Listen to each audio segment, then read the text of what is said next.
So does the seller want to sell, or do they need to sell the property? Knowing the difference can save you a lot of time, money, and energy, which will help you close more deals. So let's figure out the difference. Now, the first thing you need to know, if somebody wants to sell the property, that's a major difference between them needing to sell the property. See, us as real estate investors, we'll find the best deals with someone that needs to sell the property. So that being said, you want to spend more time focusing on those who need to sell the property versus people who want to sell the property. Now, what does somebody who wants to sell the property look like?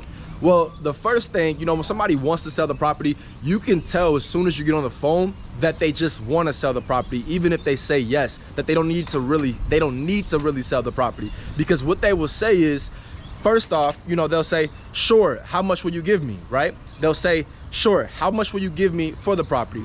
They'll say, well, I might just fix it up myself. Or they'll be like, man, honestly, I think it might be better as a rental, but do you have a ballpark figure in mind that you're going to give me for it?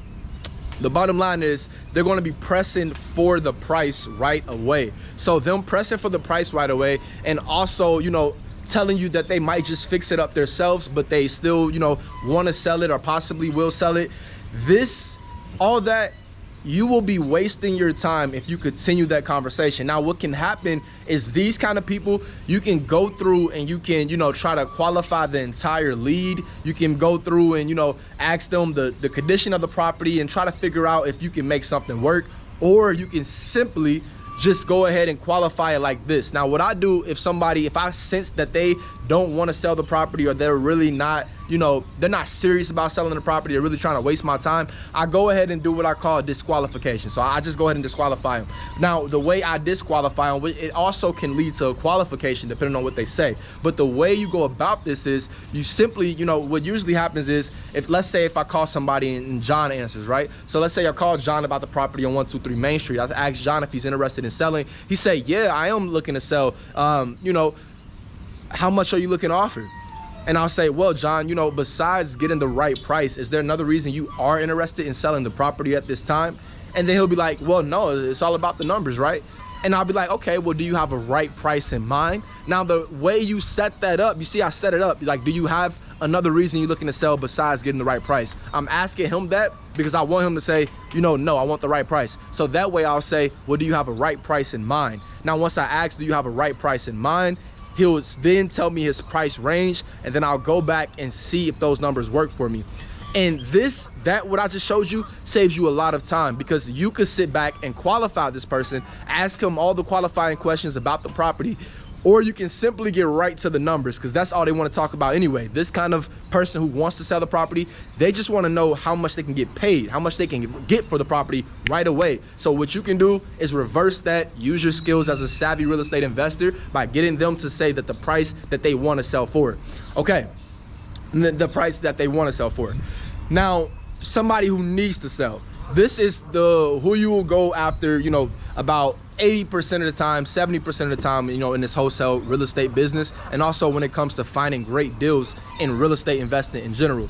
Now, the person who needs to sell or wants to sell, needs to sell, they're going to be somebody that's facing some kind of situation. So either it's a tax delinquency, or maybe there's a layover with the tenant and, they're not trying to fix the property back up. Maybe there was a foreclosure, right? So they're facing some kind of foreclosure where, they will, if they don't sell the property, then it's going to negatively affect their credit score. So they'll just go ahead and sell it to you instead of, instead of going through the foreclosure.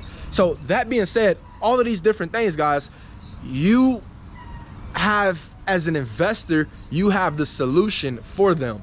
And that solution is you purchasing the property cash. So when you speak with this person, what they're going to sound like, what they're going to tell you is, once you get to talking with them, you tell them what you do. Hey, my name's D'Angelo. I'm with Jungle Properties. We purchase property throughout whatever zip code, right?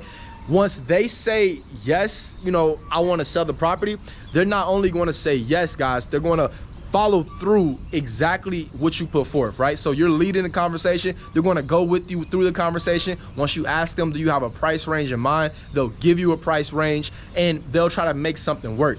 Now, The reason, I know that may sound simple, but that's a major difference to somebody who wants to sell the property. Somebody who wants to sell the property, they may become impatient with you, right? They may not even want to do the process. They just want to know how much money they can get, so they're not going to want to answer all these questions. Somebody who needs to sell the property, they're going to be very patient, right? You're going to ask them how much mortgage, do you have a mortgage on the property? You'll double check, you know, how many bedrooms, bathrooms, all these kind of things. They'll go through the whole script with them. And if you like to know, you know, what to say to these buyers or to these sellers and buyers for that matter, go ahead and click that link in the description and shop successfully at successshopping.com.